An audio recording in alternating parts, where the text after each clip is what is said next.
നിങ്ങൾ ആദ്യമായിട്ടാണ് എൻ്റെ വീഡിയോ കാണുന്നതെങ്കിൽ കൂടുതൽ വീഡിയോസിനായി ഈ ചാനൽ സബ്സ്ക്രൈബ് ചെയ്യുക. അപ്പോൾ ഇന്ന് ഞാൻ വന്നിരിക്കുന്നത് 10th കെമിസ്ട്രിയുടെ പുതിയൊരു ചാപ്റ്ററുമായിട്ടാണ്, അതായത് gas loss and mall concept. അപ്പോൾ അതിനു മുമ്പ് മെയിനായിട്ടും സോളിഡ്, ലിക്വിഡ്, ഗ്യാസ് ഇത് മൂന്നും തമ്മിലുള്ള ഡിഫറൻസ് എന്താണെന്ന് ഞാൻ പറയാം. കാരണം അതാണ് ബേസിക്. അതിന്റെ ബേസിക്സിലാണ് ഈ ചാപ്റ്റർ മൊത്തം പോകുന്നത്. ഇപ്പോഴും കുറേ ആളുകൾക്ക് 8th 9th പഠിച്ച കാര്യങ്ങൾ, കെമിസ്ട്രിക്കകത്ത് പഠിച്ച കാര്യങ്ങൾ അറിയത്തില്ലായിരിക്കും. അപ്പൊ അതുകൊണ്ട് അതൊന്ന് ജസ്റ്റ് പറഞ്ഞിട്ട് നമുക്ക് മുന്നോട്ട് പോകാം. അതുപോലെ തന്നെ ഈ ചാപ്റ്ററിന്റെ ഫസ്റ്റിലും ഇതേ കാര്യം തന്നെയാണ് കൊടുത്തിരിക്കുന്നത്, അതായത് സോളിഡ്, ലിക്വിഡ്, ഗ്യാസ് തമ്മിൽ ഡിഫറൻസ്. വലിയ ഇമ്പോർട്ടൻസ് ഇല്ല എങ്കിൽ പോലും നമ്മൾ കൃത്യമായിട്ട് അറിഞ്ഞിരിക്കണം. അറിഞ്ഞാൽ മാത്രമേ എക്സാംസിന്റെ ക്വസ്റ്റ്യൻ വരുമ്പോൾ നമുക്ക് ആ ക്വസ്റ്റ്യൻസ് മനസ്സിലാവുകയുള്ളൂ. ഓക്കെ, അപ്പൊ നമുക്ക് സോളിഡ്, ലിക്വിഡ്, ഗ്യാസ് ഇതിന്റെ മൂന്നിന്റെയും കമ്പാരിസൺ നോക്കാം. അപ്പൊ ഈ ടേബിളിനകത്ത് കൊടുത്തിരിക്കുന്ന കാര്യങ്ങളൊന്നും നോക്കി. സോളിഡ്, ലിക്വിഡ്, ഗ്യാസസ് മൂന്നിന്റെയും ഫിഗേഴ്സ് കൊടുത്തിട്ടുണ്ട്. അപ്പൊ സോളിഡിനകത്ത് എങ്ങനെയാണ് ഫിഗർ വന്നിരിക്കുന്നത്? ഓരോ പാർട്ടിക്കിൾസും മാക്സിമം ക്ലോസ്ലി പാക്ഡ് ആണ്, അല്ലെ? എല്ലാ പാർട്ടിക്കിൾസിന്റെ ഇടയ്ക്ക് വലിയ സ്പേസ് ഒന്നുമില്ല, ചെറിയ ഒരു ഗ്യാപ്പ് മാത്രമേ ഉള്ളൂ. അപ്പൊ ആ ചെറിയ ഗ്യാപ്പിനെ കുറിച്ച് ഇനി നിങ്ങൾ +1ലേക്കും +2ലേക്കും പോകുമ്പോൾ ഈ ചെറിയ ഗ്യാപ്പും അതെങ്ങനെ വന്നു എന്നൊക്കെ ഉള്ളത് പഠിക്കും. ഇപ്പോൾ നമ്മൾ ജസ്റ്റ് ക്ലോസ്ലി പാക്ഡ് എന്ന് മാത്രം വിചാരിച്ചു വെച്ചാൽ മതി. അതായത് സോളിഡ്സ് എങ്ങനെയാണ്? ക്ലോസ്ലി പാക്ഡ് ആണ്, എല്ലാം വളരെ അടുങ്ങിയാണ് എന്ത് ചെയ്തിരിക്കുന്നത്, പാക്ക് ചെയ്തിരിക്കുന്നത്. ഇനി എന്താണ് അതിന്റെ molecules? Molecules are held together with strong bonds. Molecules എല്ലാം സ്ട്രോങ് ആയിട്ടുള്ള കോവാലന്റ് ബോണ്ട് കൊണ്ടാണ് എന്ത് ചെയ്തിരിക്കുന്നത്, ഹെൽഡ് ചെയ്തിരിക്കുന്നത്. ഇപ്പോൾ മലയാളം മീഡിയംകാരാണെങ്കിൽ ബോണ്ടിന് പകരം ബന്ധനം എന്ന് മാത്രം പറയും. കോവാലന്റ് ബോണ്ടിന് പകരം കോവാലന്റ് ബന്ധനം വെച്ചാണ് എന്ത് ചെയ്യുന്നത്, മോളിക്യൂൾസ് എല്ലാം പരസ്പരം ഹെൽഡ് ചെയ്ത് വെച്ചിരിക്കുന്നത്. അങ്ങനെയാവും കാര്യം. നെക്സ്റ്റ് ലിക്വിഡിലേക്ക് പോവുകയാണ്. ഇപ്പൊ ലിക്വിഡിലേക്ക് പോകുമ്പോൾ ഇവിടെ എന്താണ്, കുറച്ചുകൂടെ ലൂസ്ലി പാക്ഡ് ആണ്, അതായത് കുറച്ച് സ്പേസ് ഉണ്ട് ഈ മോളിക്യൂൾസിന്റെ ഇടയ്ക്ക്. അതുകൊണ്ട് കോവാലന്റ് ബോണ്ട് ആയിരിക്കത്തില്ല, പകരം എന്തായിരിക്കും, വീക്ക് ആയിട്ടുള്ള എന്തെങ്കിലും ഒരു ബോണ്ട് അല്ലെങ്കിൽ ബന്ധനമായിരിക്കാം. അപ്പൊ അത് കുറച്ച് അങ്ങോട്ടും ഇങ്ങോട്ടും ഫ്ലോ ചെയ്യാനൊക്കെ പറ്റും. നിങ്ങൾക്ക് അറിയാം ലിക്വിഡ് ഫ്ലോ ചെയ്യുന്നു, കാരണം അതിന്റെ ബോണ്ട് സ്ട്രെങ്ത് കുറവായതുകൊണ്ടാണ് ലിക്വിഡ്സ് എന്ത് ചെയ്യുന്നത്, മൂവ് ചെയ്യുന്നത്. ഇനി ഗ്യാസസിന്റെ കേസിൽ പോവുകയാണെങ്കിലോ, ഗ്യാസസിന്റെ കേസിൽ പോവുകയാണെങ്കിൽ കുറച്ചുകൂടി സ്പേസ് കൂടുതലാണ്. അപ്പോൾ മോളിക്യൂൾസിന് ഫ്രീഡം കൂടുതലാണ്. അത് ഫ്ലോ മാത്രമല്ല, അതിന്റെ ഫ്ലൈയും കൂടെ ചെയ്യും. ഇതൊരു എക്സാമ്പിൾ വെച്ച് ഞാൻ പറയാം. അതായത് നിങ്ങളിപ്പോ റൂമിൽ കയറിയിട്ട് സ്പ്രേ ഇട്ടിരിക്കുന്നു. അപ്പൊ അമ്മ ചോദിക്കും, ഓ വീണ്ടും നീ ആ സ്പ്രേ എടുത്ത് അടിച്ചോ, ഇന്നും കുളിക്കാനൊന്നും ഉദ്ദേശമൊന്നും ഇല്ലേ എന്ന് ചോദിക്കും. കാരണം സ്പ്രേ നമ്മൾ റൂമിൽ കയറി അടിച്ച് ആ ഒരു സ്മെല്ല് എങ്ങനെ അമ്മയുടെ അടുത്ത് വരെ എത്തി? കാരണം അത് ഗ്യാസ് ആണ്. ഗ്യാസിന് ഫ്ലോ ചെയ്യാൻ മാത്രമല്ല, അത് ഫ്ലൈ ചെയ്ത് എന്ത് ചെയ്യും, എല്ലായിടത്തും സ്പ്രെഡ് ആകാനുള്ള ഒരു കഴിവും കൂടെ ഗ്യാസസിനുണ്ട്. സോളിഡ് ആണെങ്കിൽ മൂവ്മെന്റ് ഇല്ല, അത് എവിടെയാണോ ഫിക്സ് ചെയ്തിരിക്കുന്നത് അവിടെ തന്നെ ഇരിക്കും. ലിക്വിഡ് ആണെങ്കിൽ ഫ്ലോയിങ് ആയിട്ടുള്ള മൂവ്മെന്റ് മാത്രമേ ഉള്ളൂ. പക്ഷേ ഗ്യാസസ് എന്ന് പറയുകയാണെങ്കിൽ മാക്സിമം സ്പ്രെഡ് ആവും. നമ്മൾ ലൈറ്റ് ഇടുകയാണെങ്കിൽ റൂം മൊത്തം എന്ത് ചെയ്യും, ലൈറ്റ് ഫില്ലാകും. ഒരിക്കൽ ലൈറ്റ് ഇടുന്ന ആ ബൾബിന്റെ അവിടെ മാത്രമല്ല ലൈറ്റ് ഇരിക്കുന്നത്, അതെന്ത് ചെയ്യും, ആ റൂം ഫുള്ളായിട്ട് സ്പ്രെഡ് ആവും. അതാണ് ഗ്യാസ് എന്ന് പറയുന്നത്. ഇപ്പൊ ഗ്യാസിന് ബാക്കിയുള്ളതിൽ നിന്ന് ഒരുപാട് വ്യത്യാസമുണ്ട്. ഇപ്പൊ സോളിഡിന്റെ കേസായി എന്താണ്, എല്ലാം വളരെ ക്ലോസ്ലി പാക്ഡ് ആണ്. ലിക്വിഡ് ആണെങ്കിൽ എന്താണ്, ക്ലോസ്ലി പാക്ഡ് അല്ല, ചെറുതായിട്ട് ലൂസ്ലി പാക്ഡ് ആണ്. സോ അതിന് ഫ്ലോ ചെയ്യാൻ പറ്റും. ഇനി ഗ്യാസിന്റെ കേസ് വരുമ്പോൾ എന്തായിരിക്കും, അവിടെ പാക്കിങ് വളരെ ഡിസ്റ്റന്റിലാണ് പാക്ക് ചെയ്തിരിക്കുന്നത്. സോ വെരി ഫാർ എന്ന് വേണമെങ്കിൽ പറയാം. ഡിസ്റ്റൻസ് കൂടുതലാണ് മോളിക്യൂൾസ് തമ്മിൽ. അതുകൊണ്ട് എന്ത് ചെയ്യും, ഫ്രീഡം ഓഫ് മൂവ്മെന്റ് കൂടുതലായിരിക്കും, ചലന സ്വാതന്ത്ര്യം കൂടുതലായിരിക്കാം.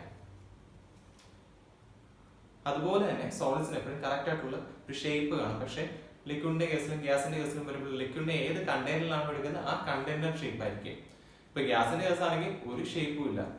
കണ്ടെയ്നർ ക്ലോസ്ഡ് ആണെങ്കിൽ അതിൽ ഫിൽ ചെയ്തിരിക്കും. കുറച്ചുകൂടെ ചെറിയ കണ്ടെയ്നറാണെങ്കിൽ അതിൽ ഫിൽ ചെയ്തിരിക്കും. അതുകൊണ്ട് എത്രമാത്രം ചെറിയ കണ്ടെയ്നറിൽ നമുക്ക് എടുക്കാൻ പറ്റും, അത് ഞാൻ ഒരു എക്സാമ്പിൾ ആയിട്ട് പറഞ്ഞുതരാം. അതായത് ഇപ്പോൾ നിങ്ങളുടെ വീട്ടിൽ ഒരു വലിയൊരു മരത്തടി ഉണ്ട്. അതിനെ ഒട്ടും മുറിക്കാതെ നിങ്ങൾക്ക് ചെറിയൊരു ബോക്സിനകത്തോട്ട് ആക്കാൻ പറ്റും. ഒട്ടും മുറിക്കാതെ ഒട്ടും കളയാതെ ഒരു മരത്തടിനെ നിങ്ങളൊരു ബോക്സിനകത്തോട്ട് ആക്കാൻ പറ്റും, ഒരു ചെറിയ ബോക്സിനകത്തോട്ട് അല്ലെങ്കിൽ സൂട്ട് കേസിനകത്തോട്ട് ആക്കാൻ പറ്റും? ഇല്ല, ഒരിക്കലും പറ്റത്തില്ല. കുറച്ച് മുറിച്ച് കളഞ്ഞ വേണമെങ്കിൽ ആക്കാൻ പറ്റുമായിരിക്കും. അതിനെക്കാളും ചെറിയൊരു ഇൻസ്ട്രുമെന്റ് ബോക്സിലോട്ട് ആക്കാൻ പറ്റുമോ ഒട്ടും കളയാതെ? ഇല്ല, പറ്റത്തില്ല. നമുക്ക് പൊടിക്കുകയാണെങ്കിൽ പോലും അത്രയും ചെറിയൊരു ബോക്സിനകത്തോട്ട് ഒരു മരത്തടിനെ ആക്കാൻ പറ്റത്തില്ല. അതായത് സോളിഡ്സിനെ നമുക്ക് കംപ്രസ് ചെയ്യാൻ പറ്റില്ല. ഇനി ഇതേ കേസ് നമുക്ക് ലിക്വിഡ്സിന്റെ കേസ് നോക്കാം. നിങ്ങളുടെ വീട്ടിൽ ടാങ്ക് കാണും, അല്ലെ? വെള്ളമൊക്കെ പമ്പ് ചെയ്തിരിക്കുന്ന വലിയൊരു ടാങ്ക് കാണും. 1000 ലിറ്ററിന്റെ 500 ലിറ്ററിന്റെ ഒരു ടാങ്ക് കാണും. ആ ടാങ്കിനകത്തുള്ള വെള്ളം ഒട്ടും കളയാതെ ഒരു ബക്കറ്റിനകത്തോട്ട് ആക്കാൻ പറ്റും? ഒരു ചെറിയ ഗ്ലാസിനകത്തോട്ടോ? ഒരിക്കലും നടക്കാത്ത കാര്യമാണ്. പക്ഷേ ഗ്യാസിന്റെ കേസിൽ നടക്കും. ആ ഒരു ടാങ്കിന് അതിലും വലിയൊരു 2000 ലിറ്ററിന്റെ 3000 ലിറ്ററിന്റെ ടാങ്കിനകത്ത് ഗ്യാസ് ഉണ്ട്, ഫില്ലായിട്ടിരിക്കുകയാണെങ്കിൽ ആ ഗ്യാസ് ഒട്ടും കളയാതെ കംപ്രസ് ചെയ്ത് എത്ര ചെറിയ ഗ്ലാസിനകത്തോട്ടോ എത്ര ചെറിയ ബോക്സിനകത്തോട്ടോ മാറ്റാൻ പറ്റും. അതാണ് ഗ്യാസിന്റെ ഒരു പ്രത്യേകത. ഗ്യാസിന് കംപ്രസിബിലിറ്റി ഉണ്ട്. അപ്പൊ ഇതൊക്കെയാണ് കെമിസ്ട്രിയുടെ ബേസിക് ആയിട്ടുള്ള കാര്യങ്ങൾ. സോളിഡ്, ലിക്വിഡ്, ഗ്യാസും തമ്മിലുള്ള മെയിൻ ആയിട്ടുള്ള കമ്പാരിസൺ. വേറെയും സ്റ്റേറ്റ്സ് ഉണ്ട് കെമിസ്ട്രിക്കകത്ത്, 7 സ്റ്റേറ്റ്സ് ഉണ്ട്. നിങ്ങൾക്ക് ഇപ്പോൾ പഠിക്കാൻ 3 സ്റ്റേറ്റ്സ് മാത്രമേ ഉള്ളൂ. അപ്പോൾ സോളിഡ്, ലിക്വിഡ്, ഗ്യാസിനെ കുറിച്ചുള്ള കമ്പാരിസൺ ആയി. ഇനി എല്ലാവർക്കും ഡൗട്ടുള്ള കേസിന് ആറ്റം എന്താണ്, മോളിക്യൂൾ എന്താണ്, ഇത് തമ്മിലുള്ള വ്യത്യാസം എന്താണ്, അല്ലെങ്കിൽ മോൾ എന്താണ്? 3 പേരുകൾ നിങ്ങൾ കേട്ടിട്ടുണ്ടെങ്കിൽ ആറ്റം കേട്ടിട്ടുണ്ട്, മോളിക്യൂൾ കേട്ടിട്ടുണ്ട്, അതുപോലെ തന്നെ മോൾസും കേട്ടിട്ടുണ്ട്. ചില ആൾക്കാർ വിചാരിക്കും ആറ്റം ആണ് ഏറ്റവും ചെറുത്, മോളിക്യൂൾ എന്ന് പറയുന്നത് വളരെ വലിയൊരു സംഭവമാണെന്ന് വിചാരിക്കും. ചില ആൾക്കാർ വിചാരിക്കും മോളിക്യൂൾ ആണ് ചെറുതെന്ന് പറയുന്നത്, ആറ്റം വേറെ എന്തെങ്കിലും ചെറുതായിരിക്കും. അങ്ങനെ തിരിച്ചും മറിച്ചും ആൾക്കാർ വിചാരിച്ചു വെച്ചിട്ടുണ്ട്.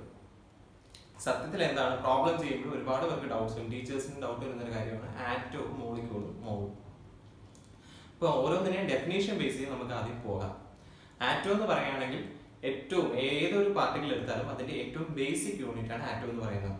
അതായത് ഞാനിപ്പോൾ ഒരു പെന്നാണ് എടുക്കുന്നത്, ആ പെന്നിനെ ഞാൻ ഡിവൈഡ് ചെയ്തു, പിന്നെയും ഡിവൈഡ് ചെയ്തു, അതായത് ഒടിച്ച് ഒടിക്കാൻ പറ്റത്തില്ലാത്തൊരു സ്റ്റേജ് എത്തി. മെഷീൻസ് വെച്ചൊക്കെ കട്ട് ചെയ്ത് മാക്സിമം കട്ട് ചെയ്യാൻ പറ്റത്തില്ലാത്തൊരു സ്റ്റേജ് ആയി. ആ സ്റ്റേജിനെയാണ് ആറ്റം എന്ന് പറയുന്നത്. ആറ്റത്തിന് നമുക്ക് നോർമൽ കണ്ടീഷനിൽ ഒരിക്കലും പൊട്ടിക്കാൻ പറ്റത്തില്ല. അങ്ങനെ പൊട്ടിക്കുകയാണെങ്കിൽ അത് വലിയൊരു പൊട്ടിത്തെറിയായിട്ട് മാറും. അതാണ് ആറ്റം ബോംബ്. അപ്പോൾ അതാണ് ആറ്റം എന്ന് പറയുന്നത്. ഇപ്പോൾ ഏറ്റവും ബേസിക് ആയിട്ടുള്ള ഏറ്റവും ബേസിക് യൂണിറ്റ് എന്ന് വേണമെങ്കിൽ പറയാം. ഒരു പാർട്ടിക്കിൾ, നമ്മുടെ ഭൂമിയിൽ എടുക്കുന്ന ഏതൊരു പാർട്ടിക്കിളും ഏറ്റവും ബേസിക് യൂണിറ്റ് ആണ് ആറ്റം എന്ന് പറയുന്നത്. ഈ ആറ്റംസ് കമ്പൈൻ ചെയ്തിട്ടാണ് എലമെന്റ്സ് ഫോം ചെയ്യുന്നത്, അല്ലെങ്കിൽ കോമ്പൗണ്ട്സ് ഫോം ചെയ്യുന്നത്. ഇപ്പൊ ഏറ്റവും ചെറിയ, ഏറ്റവും സ്മോളസ്റ്റ് ആയിട്ടുള്ള ബേസിക് യൂണിറ്റ് എന്ന് പറയുന്നത് ആറ്റം ആണ്. പിന്നെ ആറ്റം ബേസ് ചെയ്ത് കഴിഞ്ഞാൽ മോൾ എന്താന്ന് പറയാം. ഇപ്പൊ മോൾ എന്ന് പറയുകയാണെങ്കിൽ ഏറ്റവും ചെറിയ, അവിടെയും ഏറ്റവും ചെറുതാണ്, ഏറ്റവും സ്മോളസ്റ്റ് ആണ്, പക്ഷെ എല്ലാ പ്രോപ്പർട്ടീസും ഉള്ള ഒരു പാർട്ടിക്കിളിനെയാണ് മോൾ എന്ന് പറയുന്നത്. ഇപ്പോൾ ഗോൾഡിന്റെ ആറ്റം എടുക്കുകയാണെങ്കിൽ ഗോൾഡിന്റെ എല്ലാ പ്രോപ്പർട്ടീസും ഗോൾഡിന്റെ ആറ്റത്തിനകത്ത് വരണമെന്നില്ല.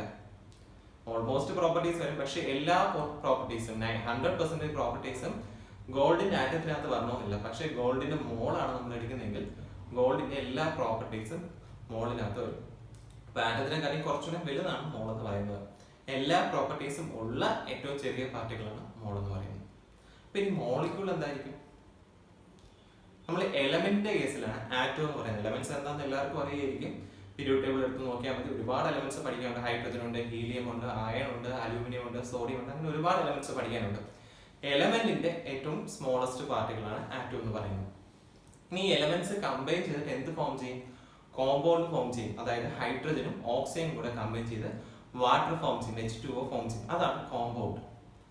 കോമ്പൗണ്ടിന്റെ ഏറ്റവും സ്മോളസ്റ്റ് പാർട്ടികളാണ് മോളിക്യൂൾ എന്ന് പറയുന്നത്. അപ്പൊ രണ്ടും നമ്മൾ ഡിഫറെന്റ് ആണ്, തിരിഞ്ഞു പോകരുത്. എലമെന്റിന്റെ ഏറ്റവും ചെറിയ പാർട്ടികളാണ് ആറ്റം എന്ന് പറയുന്നത്. ഒരു കോമ്പൗണ്ട് ആണ്, അതായത് ഇപ്പൊ കാർബൺ ഡൈ ഓക്സൈഡോ വാട്ടറോ സൾഫ്യൂരിക് ആസിഡോ ഒക്കെ ആണെങ്കിൽ അതിന്റെ ഏറ്റവും ചെറിയ പാർട്ടികളാണ് മോളിക്യൂൾ എന്ന് പറയുന്നത്. പക്ഷെ ആ കോമ്പൗണ്ടിനകത്ത് പിന്നെ നമുക്ക് ആറ്റംസ് ആയിട്ട് സ്പ്ലിറ്റ് ചെയ്യാൻ പറ്റും. അത് വേറൊരു കണ്ടീഷനാണ്. ഓക്കെ, അപ്പോൾ ആറ്റം എന്താണ്, മോൾ എന്താണ്, മോളിക്യൂൾ എന്താണെന്ന് മനസ്സിലായി കാണുമല്ലോ. ഏതൊരു ഒബ്ജക്റ്റ് എടുത്താലും അതിന്റെ ഏറ്റവും ചെറിയ പാർട്ടിക്കിൾ എന്ന് പറയാൻ പറ്റില്ല, കാരണം പ്രോട്ടോൺ ന്യൂട്രോൺ ഒക്കെ പഠിച്ചിട്ടുണ്ട്. ഏറ്റവും ചെറിയ ബേസിക് യൂണിറ്റ് അങ്ങനെ നമുക്ക് പറയാം. അടിസ്ഥാന ഘടകം, അതാണ് എന്തെന്ന് പറയുന്നത്, അല്ലെങ്കിൽ ബിൽഡിംഗ് ബ്ലോക്ക് എന്ന് വേണമെങ്കിൽ പറയാം. അതാണ് ആറ്റം എന്ന് പറയുന്നത്. ഇനി ഒരു പാർട്ടിക്കിൾ എടുക്കും അല്ലെങ്കിൽ ഒരു ഒബ്ജക്റ്റ് എടുക്കുമ്പോൾ അതിന്റെ എല്ലാ പ്രോപ്പർട്ടീസും ഉള്ള ഏറ്റവും ചെറിയ പോർഷൻ അല്ലെങ്കിൽ ഏറ്റവും ചെറിയ ആ ഒരു ബ്ലോക്കിനെയാണ് എന്തെന്ന് പറയുന്നത്, ബിൽഡിംഗ് ബ്ലോക്കിനെയാണ് മോൾ എന്ന് പറയുന്നത്. ഇത് കോമ്പൗണ്ട്സ് ആണെങ്കിൽ അത് മോളിക്യൂൾ ആയിട്ട് മാറും. അത്രയേ ഉള്ളൂ. ഓക്കെ, അപ്പൊ ആറ്റം, മോൾസ്, മോളിക്യൂൾസ്, ഇത് മൂന്നും നമ്മൾ തിരിഞ്ഞു പോരുത്. എക്സാമിന് പ്രോബ്ലംസ് ആണ് ഈ ചാപ്റ്റർ അത് ഏറ്റവും കൂടുതലായിട്ട് വരുന്നത്. അതുകൊണ്ട് നിങ്ങൾക്ക് കൺഫ്യൂഷൻ ആകാൻ ചാൻസ് ഉണ്ട്. സോ ഇത് മൂന്നും എന്തൊക്കെയാണ് കറക്റ്റ് ആയിട്ട് മനസ്സിലാക്കിയിരിക്കുക. ദെൻ നെക്സ്റ്റ് ഇനി നമുക്ക് ഗ്യാസ് ലോസിലേക്ക് പോകാം. ഇപ്പൊ ഈ സെക്ഷനിൽ ഫസ്റ്റ് പോർഷൻ എന്ന് പറയുന്നത് ഗ്യാസ് ലോസ് ആണ്. അപ്പൊ നമുക്ക് ചുറ്റിനും ഒരുപാട് കാര്യങ്ങൾ നമ്മൾ കാണുന്നുണ്ടായിരിക്കും.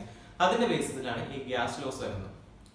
നിങ്ങൾ ചിലപ്പോൾ കണ്ടിട്ടുള്ള കാര്യമായിരിക്കും. അക്വേറിയം ഒക്കെ ശ്രദ്ധിക്കുകയാണെങ്കിൽ അക്വേറിയത്തിൽ നമ്മൾ ഓക്സിജൻ വെച്ചിരിക്കും അല്ലെ, ഓക്സിജൻ ഗ്യാസ് വെച്ചിരിക്കുന്ന ഒരു എന്തെങ്കിലും ഓക്സിജൻ എക്യുപ്മെന്റോ എന്തെങ്കിലും ഒരു സംഭവം കാണും. അപ്പൊ അത് ഓക്സിജന്റെ എക്യുപ്മെന്റ് ആദ്യം നിങ്ങൾ ശ്രദ്ധിച്ചാൽ ബബിൾസ് വരുന്നത് ഏറ്റവും താഴെയുള്ള സെക്ഷനിൽ, അതായത് അക്വേറിയത്തിന്റെ ലോവർ പാർട്ടിൽ ചെറിയ ബബിൾ ആയിരിക്കും. ആ അക്വേറിയത്തിന്റെ ബബിൾസ് മുകളിലോട്ട് വരുന്നതനുസരിച്ച് വലുതായി വരുന്നത് കാണാൻ സാധിക്കും. അതായത് തുടക്കത്തിൽ വളരെ ചെറുതായിരിക്കും, പക്ഷേ മുകളിലോട്ട് വരുന്നതനുസരിച്ച് ആ ബബിൾ വലുതായി മുകളിൽ വരുമ്പോൾ എന്താ ബേസ്റ്റ് ആയി പൊട്ടിപ്പോകും. എന്താ കാരണം? താഴെ വരുമ്പോൾ അത്രയും ചെറുത്, മുകളിലോട്ട് വരുമ്പോൾ എന്ത് ചെയ്യും? വലുതായി പൊട്ടിപ്പോകുന്നു. അതെന്താ? താഴെ വെച്ച് വളരെ ചെറുതായിട്ട് വന്നിട്ട് മുകളിലോട്ട് വരുമ്പോൾ വെള്ളം കുടിച്ച് വലുതാവുന്നതാണ്. അല്ല. അതുപോലെ ഒരുപാട് എക്സാമ്പിൾസ് നമുക്ക് ചുറ്റിനും കാണാം. നമുക്കൊരു ബലൂൺ എടുത്ത് ഊതി ഉറപ്പിക്കുകയാണ്. ആദ്യം വീർത്ത് വീർത്ത് വീർത്ത് വീർത്ത് വരും, പക്ഷെ കുറച്ച് കഴിയുമ്പോൾ അതെന്ത് ചെയ്യും, പൊട്ടിപ്പോകും. അപ്പൊ അതൊക്കെ എന്താണ് കാരണം? അതുപോലുള്ള വേറെയും ഒരുപാട് എക്സാമ്പിൾസ് നമ്മുടെ ലൈഫിലുണ്ട്. അതായത് ഒരു ബലൂൺ എടുത്ത് നമ്മൾ രണ്ട് സൈഡിൽ നിന്ന് ബലൂൺ നല്ലതായിട്ട് പ്രഷർ അപ്ലൈ ചെയ്ത് ഇങ്ങനെ ഞെക്കി നോക്കുകയാണ്. കുറെ അപ്ലൈ ചെയ്യുമ്പോൾ എന്ത് സംഭവിക്കും? ബലൂൺ ആദ്യം അത് ചെറുതായി വരും അല്ലെ? ഇത്രയും വലിയൊരു ബലൂൺ ആയിരിക്കും. ആ വലിയൊരു ബലൂൺ നമ്മൾ പ്രഷർ അപ്ലൈ ചെയ്യുന്നതനുസരിച്ച് നമ്മൾ കൊടുക്കുന്ന ഫോഴ്സ് എന്ന് പറഞ്ഞാൽ പ്രഷറാണ്. അപ്പൊ എല്ലാ സൈഡിലും നമ്മൾ പ്രഷർ അപ്ലൈ ചെയ്യണം. പ്രഷർ അപ്ലൈ ചെയ്യുന്നതനുസരിച്ച് എന്ത് സംഭവിക്കും? അതിങ്ങനെ വോളിയം ചെറുതായി വരും. എന്നിട്ട് ലാസ്റ്റ് ചിലപ്പോൾ പൊട്ടിപ്പോകും, ബസ്റ്റ് ആയി പോകും. അതുപോലെ നമ്മൾ ബലൂൺ എടുത്ത് കയ്യിൽ സ്ക്വീസ് ചെയ്ത് ചെറുതാക്കാൻ ശ്രമിക്കാറില്ലേ? നിങ്ങൾ ഉത്സവങ്ങളൊക്കെ പോകുമ്പോൾ അവിടെ ഇരിക്കുന്ന ചില ഈ ബലൂണൊക്കെ വിൽക്കുന്ന ആൾക്കാർ ചെയ്യുന്നത് കണ്ടിട്ടുണ്ടായിരിക്കും. പല ഷേപ്പിലോട്ട് മാറ്റിയെടുക്കും. പ്രഷർ അപ്ലൈ ചെയ്തിട്ടാണ് അതിന്റെ വോളിയം ചെറുതാക്കുന്നത്. അപ്പൊ ഈ പ്രഷർ വോളിയം തമ്മിൽ ബന്ധമുണ്ട് എന്ന് നമുക്ക് ഇതിനകത്ത് മനസ്സിലാക്കാം. അതാണ് ബോയിൽസ് ലോ എന്ന് പറയുന്നത്. Pressure is inversely proportional to its volume. Pressure എന്ന് പറയുന്നത് വോളിയത്തിന് ഇൻവേഴ്സ്ലി പ്രൊപ്പോർഷണൽ ആണ്. അതായത് നമ്മൾ എത്രമാത്രം പ്രഷർ കൊടുക്കുന്നു അത്രമാത്രം വോളിയം എന്ത് ചെയ്യും? ഡിക്രീസ് ആവും. ഇൻവേഴ്സ്ലി പ്രൊപ്പോർഷണൽ എന്ന് അങ്ങനെയാണ്. ഡയറക്ട്ലി പ്രൊപ്പോർഷണൽ വെച്ചാൽ എന്താണ് ഇവിടെ കൂടുന്നത്? ലെഫ്റ്റ് സൈഡിൽ എന്ത് കൂട്ടുന്നു അതുപോലെ റൈറ്റ് സൈഡിലും കൂടും. ലെഫ്റ്റ് സൈഡിൽ കുറയുകയാണെങ്കിൽ റൈറ്റ് സൈഡിലും കുറയും. പക്ഷെ ഇൻവേഴ്സ്ലി എന്ന് പറഞ്ഞാൽ നേരെ ഓപ്പോസിറ്റ് ആണ്. ഇവിടെ കൂടുകയാണെങ്കിൽ അവിടെ എന്ത് ചെയ്യും? കുറയും. നമ്മൾ ലെഫ്റ്റ് സൈഡിൽ എന്ത് ചെയ്യുന്നു അതിന് നേരെ ഓപ്പോസിറ്റ് ആയിട്ടായിരിക്കും റൈറ്റ് സൈഡിൽ ചെയ്യുന്നത്. അതാണ് ഇൻവേഴ്സ്ലി പ്രൊപ്പോർഷണൽ. അപ്പൊ നമ്മൾ പ്രഷർ കൊടുക്കുന്ന അനുസരിച്ച് വോളിയം എന്ത് ചെയ്യും? കുറയുകയാണ് ചെയ്യുന്നത്. ബലൂണിന്റെ കേസ് ആലോചിച്ചാൽ മതി. നമ്മൾ മാക്സിമം പ്രഷർ കൊടുക്കും. നമ്മൾ പ്രഷർ കൊടുക്കുന്നതനുസരിച്ച് ബലൂൺ എന്ത് ചെയ്യുന്നു? വോളിയം കുറഞ്ഞ് ചെറുതായാണ് വരുന്നത്. ഇതേ സെയിം കേസ് ആണ് അക്യൂറേറ്റിനകത്ത് വരുന്നത്. അക്യൂറേറ്റിന് വെള്ളത്തിന്റെ അടിവശത്ത് എന്ത് കാണും? പ്രഷർ കൂടുതലായിരിക്കും. മുകളിലോട്ട് വരുന്നതനുസരിച്ച് പ്രഷർ കുറഞ്ഞു വരും. സോ അടിവശത്തുള്ള ബബിൾ എന്ന് പറയുന്നത് വളരെ ചെറുതായിരിക്കും. മുകളിലോട്ട് പ്രഷർ കുറയുമ്പോൾ ബബിൾ വലുതായി വരും. ഇത് എക്സാമിന് ചോദിച്ചൊരു ക്വസ്റ്റ്യൻ ആണ്. മിക്കവാറും ഈ ഒരു പോർഷൻ ആദ്യം ചോദിക്കുന്നത് എപ്പോഴും ഇതുപോലെ എന്തെങ്കിലും സിറ്റുവേഷൻ തരും. എന്നിട്ട് ഇത് ഏത് ലോ ആണെന്ന് ചോദിക്കും. ആ ലോ എഴുതും. ഇതാണ് ഈ പോർഷനിൽ എപ്പോഴും ചോദിക്കുന്ന ക്വസ്റ്റ്യൻ. അപ്പൊ അതുപോലെ ഇതിന്റെ എക്സ്പ്രഷൻ പഠിച്ചു വെക്കണം. എക്സ്പ്രഷൻ എങ്ങനെ വരും? V is directly proportional to simple ആണ് എപ്പോഴും നിങ്ങൾ ഇടേണ്ട. സിമ്പിൾ ഇവിടെ കൊടുത്തിട്ടുണ്ട് ഞാൻ. V is directly proportional to 1/P എന്ന് എഴുതും. അല്ലെങ്കിൽ P is directly proportional simple ഇട്ടിട്ട് 1/V എന്നാണ് എഴുതുന്നത്. ഈ പ്രൊപ്പോർഷണാലിറ്റി മാറ്റാൻ വേണ്ടി ഒരു കോൺസ്റ്റന്റ് കൊണ്ട് ഇൻഡ്യൂ ചെയ്യും. അപ്പോൾ V/P is equal to a constant എന്ന് വരും. ഇത് വെച്ചൊരു ഇക്വേഷൻ ഉണ്ട്. പണ്ടൊക്കെ ഇക്വേഷൻ ഉണ്ടായിരുന്നു. ഇപ്പൊ അത് വലുതായിട്ട് ചോദിക്കാറില്ല. എങ്കിലും അത് പഠിച്ചു വെച്ചിരിക്കാം. P1 V1 is equal to P2 V2. ഇതാണ് ഇക്വേഷൻ എന്ന് പറയുന്നത്. P1 V1 എന്ന് പറയുകയാണെങ്കിൽ P1 എന്ന് പറഞ്ഞാൽ ഫസ്റ്റ് പ്രഷർ, V1 എന്ന് പറയുന്നത് ഫസ്റ്റ് വോളിയം, P2 V2 എന്ന് പറയുകയാണെങ്കിൽ സെക്കൻഡ് പ്രഷറും സെക്കൻഡ് വോളിയവും. അതായത് ഒരു ബലൂൺ എടുക്കുകയാണ്. ബലൂണിനകത്ത് ആദ്യത്തെ പ്രഷർ എന്ന് പറയുന്നത് P1, ആദ്യത്തെ വോളിയം, ആദ്യം ഉണ്ടായിരുന്ന വോളിയം എന്ന് പറയുന്നത് V1. ഞാൻ അതിനകത്ത് പ്രഷർ അപ്ലൈ ചെയ്തു. പ്രഷർ അപ്ലൈ ചെയ്യുമ്പോൾ അത് P2. എന്തായാലും പറഞ്ഞു വോളിയത്തിന് എന്ത് സംഭവിക്കും? പ്രഷർ അപ്ലൈ ചെയ്യുമ്പോൾ കൂടുവോ കുറയുവോ? ഇൻവേഴ്സ്ലി പ്രൊപ്പോർഷണൽ ആണ്. സോ പ്രഷർ അപ്ലൈ ചെയ്യുമ്പോൾ വോളിയം ഡിക്രീസ് ആയി വരും. സോ വോളിയം V2 ചേഞ്ച് ആണ്. അത് കണ്ടുപിടിക്കാനാണ് ഇക്വേഷൻ യൂസ് ചെയ്യുന്നത്.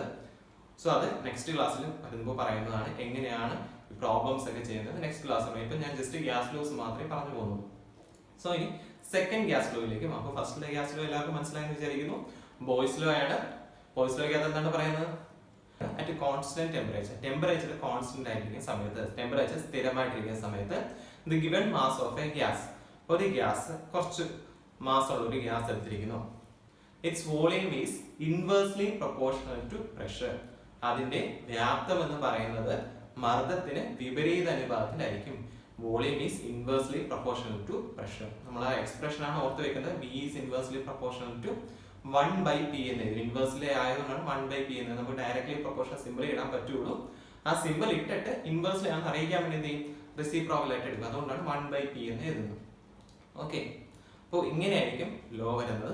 അതുകൊണ്ട് മാക്സിമം ഇത് തന്നെ പഠിച്ചു വെക്കുക. ദെൻ സെക്കൻഡ് വൺ ആണ് ചാൾസ് ലോ. ചാൾസ് ലോ കേസും ഇതുപോലൊരു കണ്ടീഷനാണ് ചാൾസ് ലോ വരുന്നത്. ഈ സെയിം ബലൂൺ എടുത്ത് നമ്മൾ കുറച്ച് നേരം വെയിലത്തിട്ടു. എന്ത് സംഭവിക്കും? നിങ്ങൾ ചെയ്യുന്ന കാര്യമാണ്. അറിയാതെ വെയിലത്തായി പോകും ബലൂണൊക്കെ വെറുപ്പിച്ചതിന് ശേഷം. എന്താ സംഭവിക്കുന്നത്? കുറച്ചു നേരം കഴിയുമ്പോൾ ബലൂൺ പൊട്ടിപ്പോകും. എക്സാമിന് ചോദിച്ചൊരു ക്വസ്റ്റ്യൻ ആണ്. ബലൂൺ വെയിലത്തിടുമ്പോൾ പൊട്ടിപ്പോകുന്നത് എന്തുകൊണ്ടാണ്? ഒരുപാട് ആൾക്കാർ ഒരുപാട് ഉത്തരം എഴുതി. വളരെ രസകരമായിട്ടുള്ള ഉത്തരങ്ങളൊക്കെ ഞാൻ കേട്ടിട്ടുണ്ട്. എക്സാം പേപ്പറിനകത്ത് കണ്ടിട്ടുണ്ട്. ബലൂൺ പ്രത്യേകിച്ച് ബലൂണിന്റെ സ്കിൻ എന്ന് പറയുന്നത് പ്രത്യേകിച്ച് ഒരു മെറ്റീരിയലാണ്. അത് വെയിലടിച്ചാൽ പൊട്ടിപ്പോ, അതുകൊണ്ടാണ് ബലൂൺ പൊട്ടിപ്പോ എന്നുള്ള ആൻസർ ഒക്കെ എനിക്ക് കിട്ടിയിട്ടുണ്ട്. ഈ വീഡിയോ കാണുന്ന ആൾക്കാർ മിക്കവാറും ഈ ആൻസർ എഴുതിയ ആളും ഈ വീഡിയോ കാണുന്നുണ്ടായിരിക്കാം. ഓക്കെ, അപ്പൊ ബലൂൺ വെയിലത്തിട്ടാൽ പൊട്ടിപ്പോകുന്നത് എന്താണ്? സ്കിന്നിന്റെ പ്രശ്നം കാണുവാണോ? അല്ല. ബലൂണിന് അവിടെ നമ്മൾ ബാധിക്കുന്ന ഏത് ഫാക്ടറാന്ന് നോക്കണം. ഏതൊക്കെ ഫാക്ടേഴ്സാണ് അഫക്ട് ചെയ്യുന്നത്? ബലൂണിനകത്ത് ഗ്യാസ് ഉണ്ട്, സോ വോളിയം. വെയിലത്തിടുക എന്ന് പറയുമ്പോൾ എവിടെ എന്താണ് അവിടെ വെയിലത്തിറങ്ങുമ്പോൾ നമുക്ക് എന്താ സംഭവിക്കുന്നത്? ചൂട് ഒരുപാട് ഇരിക്കും അല്ലേ, അതായത് ടെമ്പറേച്ചർ. അപ്പൊ ടെമ്പറേച്ചറും വോളിയം തമ്മിലുള്ള ഒരു പ്രോസസ്സാണ് അവിടെ നടക്കുന്നത്. ടെമ്പറേച്ചർ കൂടുമ്പോൾ വോളിയത്തിന് എന്ത് സംഭവിക്കും? ടെമ്പറേച്ചർ കൂടുമ്പോൾ വോളിയം ഇൻക്രീസ് ചെയ്യും. അങ്ങനെ വെയിലത്ത് ബലൂൺ ഇടുകയാണെങ്കിൽ ബലൂൺ കുറച്ചുകൂടെ വലുതായി വന്ന് ലാസ്റ്റ് പൊട്ടിപ്പോകും. ഇതാണ് സംഭവിക്കുന്നത്. അതിനകത്തോട് വോളിയം ഇൻക്രീസ് ആകുമ്പോൾ ബലൂണിന് എന്ത് ചെയ്യും? ആ സ്കിന്നിന് താങ്ങാൻ പറ്റുന്നതായി ബലൂൺ സ്കിന്നിന് പൊട്ടിപ്പോകും. അതാണ് അവിടെ സംഭവിക്കുന്നത്. അതുപോലെ തന്നെ നമുക്ക് വീട്ടിനകത്ത് വെയിലില്ലെങ്കിൽ വീട്ടിനകത്ത് നമുക്ക് എക്സ്പെരിമെന്റ് നടത്താം. അതായത് ഒരു ബലൂൺ കുറച്ച് വീർപ്പിച്ചതിന് ശേഷം തണുത്ത വെള്ളത്തിൽ കുറെ നേരം ഇട്ട് നോക്കാം, പ്രത്യേകിച്ചൊന്നും സംഭവിക്കത്തില്ല. ആ ബലൂൺ അതുപോലെ എടുത്തിട്ട് ചൂട് വെള്ളത്തിനകത്തും തിളച്ച വെള്ളത്തിനകത്ത് ഇട്ട് നോക്കുക. കുറച്ചെങ്കിലും വീർപ്പിച്ച ബലൂണെ എടുത്ത് ഇടാവും, അല്ലാതെ ഡയറക്റ്റ് ആയിട്ട് ചുമ്മാ ബലൂൺ ഊതി വീർപ്പിക്കുന്നതിന് മുമ്പ് ചുമ്മാ എടുത്തിടരുത്.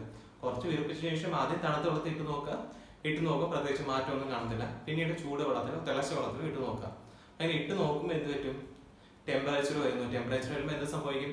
വോളിയം ഇൻക്രീസ് ആകും. ബലൂൺ അങ്ങനെ എന്ത് ചെയ്യും? ഇൻക്രീസ് ആയി പൊട്ടിപ്പോകും. ഇതുപോലെ എക്സാമിൽ ചോദിക്കും. ഇമ്പോർട്ടന്റ് ആയിട്ടുള്ള ക്വസ്റ്റ്യൻ ആണ്. അപ്പൊ അതിന്റെ ഗ്രാഫും നിങ്ങൾ നോക്കി വെക്കണം. ഗ്രാഫ് ഞാൻ ഫിഗറിനകത്ത് തന്നിട്ടുണ്ട്. അതുപോലെ ബോയ്സിലൂടെ ഗ്രാഫും നോക്കി വെക്കണം. ബോയ്സിലൂടെ ഗ്രാഫും തരുന്നുണ്ട് ആ ഫിഗറിനകത്ത്. ഇപ്പൊ പഠിപ്പിച്ച് പറഞ്ഞു ബോയ്സിലൂടെ ഗ്രാഫും വരുന്നുണ്ട്. അത് നിങ്ങൾ ശ്രദ്ധിക്കണം. മാക്സിമം അത് നോട്ട് ചെയ്ത് വെക്കണം. ചില സമയത്ത് എക്സാമിൽ ക്വസ്റ്റ്യൻ ചോദിക്കുന്ന ഈ ഗ്രാഫ് വന്നിട്ട് ഇത് ഏത് ലോ ആണെന്ന് ചോദിക്കാറുണ്ട്. എല്ലാ വർഷവും ഇതേ പാറ്റേണിലാണ് കെമിസ്ട്രിക്കകത്ത് ക്വസ്റ്റ്യൻ വരുന്നത്. അതുകൊണ്ട് ഇതിനകത്തൊരു ചേഞ്ച് വരത്തില്ല. അതുകൊണ്ട് മാക്സിമം അത് ശ്രദ്ധിച്ച് നോക്കുക. ഒരു ചാൾസ് ലോ എന്ന് പറയുന്നത് എന്താണ്? Temperature is directly proportional to volume, അല്ലെങ്കിൽ volume is directly proportional to temperature. Volume കൂടുന്നതനുസരിച്ച് ടെമ്പറേച്ചർ കൂടും. വോളിയവും വ്യാപ്തവും അതിന്റെ താപനിലയും നേരനുപാതത്തിലായിരിക്കും. V is directly proportional to T. അപ്പൊ ഇത് സെന്റൻസ് ആയിട്ട് നമുക്ക് എങ്ങനെ പറയാൻ പറ്റും? At constant pressure. നേരത്തെ എന്തായിരുന്നു? നമ്മൾ വോളിയത്തിന്റെയും പ്രഷറിന്റെയും കേസിന് പറ്റിയ കോൺസ്റ്റന്റ് ടെമ്പറേച്ചർ എന്നാണ് പറഞ്ഞിരുന്നത്. അവിടെ ടെമ്പറേച്ചർ താപനില എന്നാണ് സ്ഥിരമായിട്ടിരുന്നത്. നേരെ തിരിച്ച് അറ്റ് കോൺസ്റ്റന്റ് പ്രഷർ കോൺസ്റ്റന്റ് ആയിരിക്കുന്ന സമയത്ത് എന്ത് സംഭവിക്കും? പ്രഷർ കോൺസ്റ്റന്റ് ആയിരിക്കുന്ന സമയത്ത് volume is directly proportional to temperature. Volume എന്തായിരിക്കും? ടെമ്പറേച്ചറിന് directly proportional. V is directly proportional to temperature. ഇതിന് ഇക്വേഷൻ ആക്കി മാറ്റുമ്പോൾ V1/T1 is equal to V2/T2 എന്നാണ്. നേരത്തെ ഞാൻ പറഞ്ഞ പോലെ ഫസ്റ്റ് ടെമ്പറേച്ചർ സെക്കൻഡ് ടെമ്പറേച്ചർ എന്നാണ് അതിനകത്ത് വരുന്നത്. First volume second volume. അപ്പൊ ഏതെങ്കിലും ഒരു വാല്യൂ തന്നില്ലെങ്കിൽ നമുക്ക് കണ്ടുപിടിക്കാൻ വേണ്ടിയാണ് ഇക്വേഷൻ. അതങ്ങനെ ചോദിച്ച് കാണാറില്ല, ജസ്റ്റ് ഒന്ന് ഓർത്ത് വെക്കുക, അത്രേ ഉള്ളൂ. അപ്പൊ അതിന്റെ സെക്കൻഡ് ആയിട്ടുള്ള ലോയും പറഞ്ഞു, ചാൾസ് ലോ. ചാൾസ് ലോയുടെ ഗ്രാഫാണ് തന്നിരിക്കുന്നത്, അത് നോക്കി വെക്കുക. ഇനി തേർഡ് ലോ എന്ന് പറയുന്നത് അവഗാഡ്രോസ് ലോ ആണ്. അവഗാഡ്രോസ് ലോയ്ക്കും ഇതേപോലത്തെ ഒരു കണ്ടീഷനാണ്. വോളിയം വ്യത്യാസം വരും. അതെങ്ങനെ വ്യത്യാസം വരും നോക്കാം. ഇപ്പോൾ നിങ്ങളൊരു 5 ബുക്കായിട്ട് പോവുകയാണ്. എത്ര വോളിയം കാണും? 5 ബുക്കിന് ഇത്രയും വോളിയം കാണും അല്ലേ? അതൊരു 10 ബുക്കാക്കിയാലോ ഇത്രയും വോളിയം കാണും. 15 ബുക്കാണെങ്കിലോ ഇങ്ങനെയാണ്. അതായത് ഇവിടെ വോളിയം കൂടിക്കൂടിയല്ലേ വരുന്നത്. എണ്ണം കൂടുന്നതനുസരിച്ച്, ബുക്കിന്റെ എണ്ണം കൂടുന്നതനുസരിച്ച് എന്ത് സംഭവിക്കുന്നു? വോളിയം കൂടിക്കൂടി വരുന്നു. ഈ ബുക്കിന് പകരം മോൾ ആണെന്ന് വിചാരിക്കുക, മോൾസ് ആണെന്ന് വിചാരിക്കുക. അപ്പൊ നമ്പർ ഓഫ് മോൾസ് ആദ്യം ഒരു 5 മോൾ വളരെ കുറച്ച് കാണും, പിന്നെ ഒരു 10 മോൾ കുറച്ചുകൂടി ഇൻക്രീസ് ആയി, ഒരു 15 മോൾ എടുക്കും, പിന്നെ ഇൻക്രീസ് ആയി. അങ്ങനെ മോളുകളുടെ എണ്ണം കൂടുന്നതനുസരിച്ച് എന്ത് സംഭവിക്കും? വോളിയം ഇൻക്രീസ് ആയിക്കൊണ്ടേയിരിക്കും. ഇതാണ് എന്തിനകത്ത് പറയുന്നത്? അവഗാഡ്രോസ് ലോയ്ക്കകത്ത് പറയുന്നത്. Number of moles is directly proportional to volume. മോൾസിന്റെ എണ്ണം കൂടുന്നതനുസരിച്ച് വോളിയം ഇൻക്രീസ് ആയിക്കൊണ്ടേയിരിക്കും. അപ്പോൾ ഏറ്റവും ഇമ്പോർട്ടന്റ് ആയിട്ടുള്ള 3 ഗ്യാസ് ലോസ് ആണ് ഞാൻ പറഞ്ഞത്. ഏതൊക്കെയാണ് ലോസ്? ഫസ്റ്റ് ബോയ്സ് ലോ പറഞ്ഞു. ബോയ്സ് ലോ എന്താ പറഞ്ഞിരിക്കുന്നത്?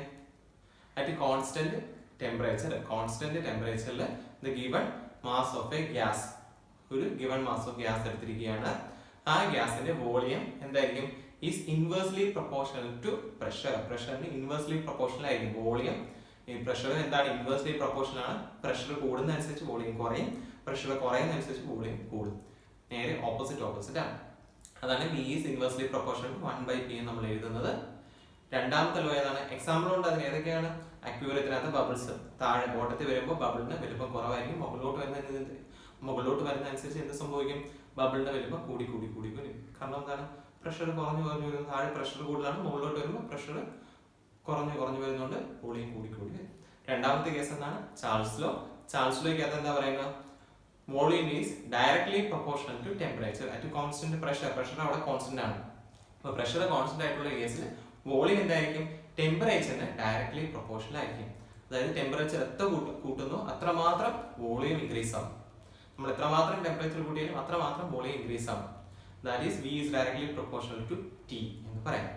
എക്സാമ്പിൾ ആണ് ഞാൻ പറഞ്ഞത്, ബലൂൺ നമ്മൾ കുറച്ച് ഊതി ഊർപ്പിച്ചിട്ട് വെയിലത്തിടുക, ടെമ്പറേച്ചർ കൂടുമ്പോൾ എന്ത് ചെയ്യും, അതിന്റെ വോളിയം ഇൻക്രീസ് ആയി ആ ബലൂണിന്റെ സ്കിന്നിന് താങ്ങാൻ പറ്റത്തില്ലാത്ത സ്റ്റേജ് ആകുമ്പോൾ എന്ത് ചെയ്യും, പൊട്ടും. അതല്ലെങ്കിൽ ചൂട് വെള്ളത്തിലോ തിളച്ച വെള്ളത്തിലോ ബലൂൺ കുറച്ച് ഊതി ഊർപ്പിച്ചിട്ട് നോക്കുകയാണെങ്കിൽ അവിടെ എന്ത് സംഭവിക്കും, ഇതുപോലെ ബലൂൺ വലുതായി വോളിയം ഇൻക്രീസ് ആയി പൊട്ടും. മൂന്നാമത്തെ ലോ പറഞ്ഞത് അവഗാഡ്രോസ് ലോ ആണ്. അവഗാഡ്രോസ് ലോയ്ക്ക് അത് എന്താ പറഞ്ഞത്, number of moles is directly proportional to its volume. Number of moles കൂടുന്നതനുസരിച്ച് വോളിയം ഇൻക്രീസ് ആവും. വളരെ സിമ്പിൾ ആയിട്ട് പഠിക്കാൻ പറ്റുന്നതാണ് ഈ 3 ലോസ്. അപ്പോൾ ഇതാണ് ഈ ചാപ്റ്ററിലെ ഏറ്റവും മെയിൻ ആയിട്ടുള്ള സെക്ഷൻ. ഇനി അടുത്ത സെക്ഷൻ എന്ന് പറയുന്നത് മോൾ കൺസെപ്റ്റ് ആണ്. അപ്പോൾ മോൾ കൺസെപ്റ്റിനകത്ത് കുറച്ച് പ്രോബ്ലംസ് ഒക്കെ ഉണ്ട്. ബേസിക് മോൾ എന്താണ്, ആറ്റം എന്താണ്, അതുപോലെ തന്നെ എന്താണ് മോളിക്യൂൾസ് എന്നൊക്കെ പറഞ്ഞിരുന്നു. അപ്പൊ അതിന്റെ പോർഷൻ പ്രോബ്ലം എങ്ങനെയാണ് ചെയ്യുന്നത്, എന്തൊക്കെ ഇക്വേഷൻ ഉണ്ട്, ഏറ്റവും സിമ്പിൾ ആയിട്ട് നമുക്ക് പ്രോബ്ലം ചെയ്യാൻ വേണ്ടി അല്ലെങ്കിൽ ക്വസ്റ്റ്യൻ കാണുമ്പോൾ മനസ്സിലാകാൻ വേണ്ടി ഏത് രീതിയിൽ ചെയ്യാം, ഏറ്റവും ബേസിക് ആയിട്ടുള്ള ഇക്വേഷൻസ്, ഇതെല്ലാം നെക്സ്റ്റ് കെമിസ്ട്രിയുടെ ക്ലാസ് ഞാൻ തരുന്നതായിരിക്കും. സോ ഇനിയും സബ്സ്ക്രൈബ് ചെയ്യാത്ത ആരെങ്കിലും ഉണ്ടെങ്കിൽ ചാനൽ എത്രയും വേഗം സബ്സ്ക്രൈബ് ചെയ്യുക, മാക്സിമം എല്ലാവർക്കും ഷെയർ ചെയ്യുക. സോ നെക്സ്റ്റ് വീഡിയോ കാണുന്നവരേക്കും ബൈ.